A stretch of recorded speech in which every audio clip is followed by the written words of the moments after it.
Stop looking for a pickup line. Start attracting women.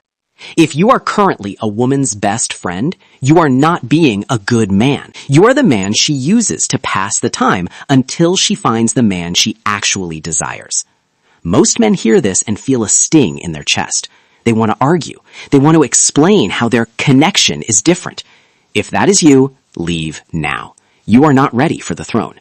You are a man who has been programmed to accept scraps while another man eats the feast. You are an emotional backup plan, a safety net for a woman who doesn't even see you as a sexual being. But the fact that you are still here proves you are different. It proves that the nice guy mask is finally starting to itch. You are done with the lies. You are done being the brother to a woman you want to lead. You are here because you have the self-awareness the 99% lack. You are ready to kill the shadow man. It is not your fault. The modern system raised you to be harmless. It told you that being a good listener was the path to attraction. It lied to you. It conditioned you to be a servant in a world that only rewards kings. You were trained to fail. But today, that training ends. Today, we dismantle the friend zone using biological laws that do not care about your feelings. We are going to trigger a reset in her nervous system. But pay attention. Number 5 is the biological master key. It is the only reason she will feel a spark. If you miss that final override at the end, you will stay the helpful brother until she finds a man who knows how to lead. In the primitive brain, the friend zone is not a social mistake. It is a status classification. When you act like a friend, you are signaling that you are a low-risk, low-reward asset. You are safe. And safe is the biological opposite of desire. Attraction is a survival response to high-status strength and scarcity. Number 1. The death of utility. The system raised you to be a provider of labor before you were a provider of value. You think being useful earns you a seat at the table. You fix her car. You listen to her trauma. You are the utility man. Pay attention. This is the mistake you don't even realize you're making. While you are fixing her problems, she is thinking about the man who creates them. She is giving her gratitude to you, but she is giving her body to the man who doesn't even know her middle name. The shadow man thinks that buying her time with favors will eventually turn into attraction. He is a servant. The king understands that his time is the most expensive commodity in the world. He does not give it away for free to a woman who hasn't earned his protection. Utility kills the spark. A woman's nervous system does not crave a tool, it craves a leader. When you are always available, you signal a lack of status hierarchy. High-value assets are never always available. You have become a default setting, and a default setting has zero market value. Stop. Everything I just told you sounds right, but it's not enough. The truth is uglier. You aren't being nice, you are being manipulative. You are trying to trade niceness for sex because you are too afraid to state your mission, and her biology smells that cowardice from a mile away. If this point stung, good. It means your old self is dying. Now let's go deeper into the part you've been avoiding. But as bad as being a utility man is, it pales in comparison to the mental prison we are about to unlock in number 2. Number 2. The cowardice of hidden intent. Most men in the friend zone are operating from a place of deep deception. You pretend to be just a friend while your true intent is hidden. Most men ruin everything right at this moment by trying to ease into the conversation. Feminine instinct is designed to detect hidden threats. When you hide your desire, her nervous system feels a mismatch. She feels psychologically unsafe because she knows you are wearing a mask. You are a man who cannot be trusted with the truth of his own soul. I once knew a man named Samuel. Samuel was the shadow man. He stayed safe for 2 years. He was the perfect friend. He watched her cry over 3 different boyfriends, men who didn't respect her. Samuel thought his patience was a virtue. One night he finally confessed. She said, "I don't want to ruin our friendship." She didn't see him as a man because for 700 days, Samuel acted like a coward who couldn't state his mission. Samuel lost 2 years of his life playing a character.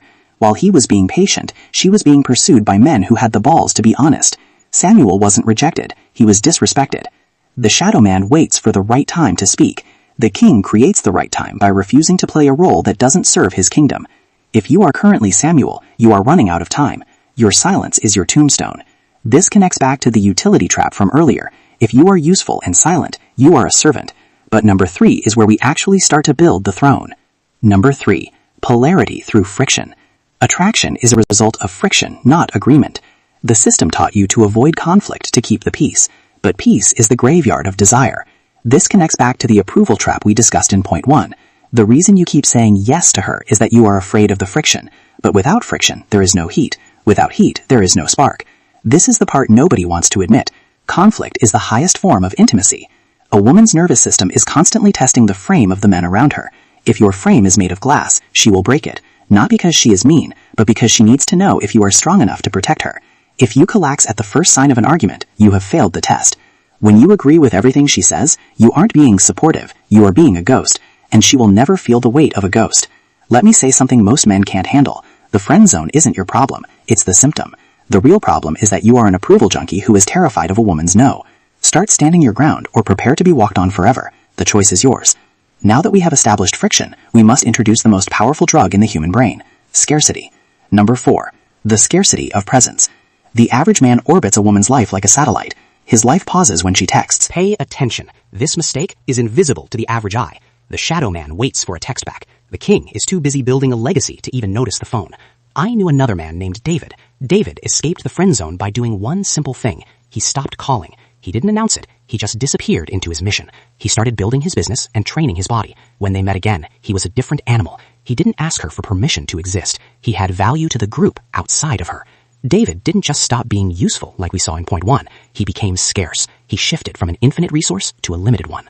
While you are waiting for her to pick you, a man with a frame is already on her mind because he is too busy to care if she likes him or not. If you aren't busy building your kingdom, you will always be a peasant in hers. But all of this, the utility, the honesty, the friction, the scarcity, it all fails without the master key. Number 5, the ability to walk away. This is the final override, the master key.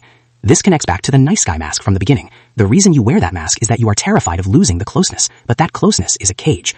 The master key is being a man who is truly willing to lose the friendship entirely. To escape the friend zone, you must state your intentions and be ready to walk away forever.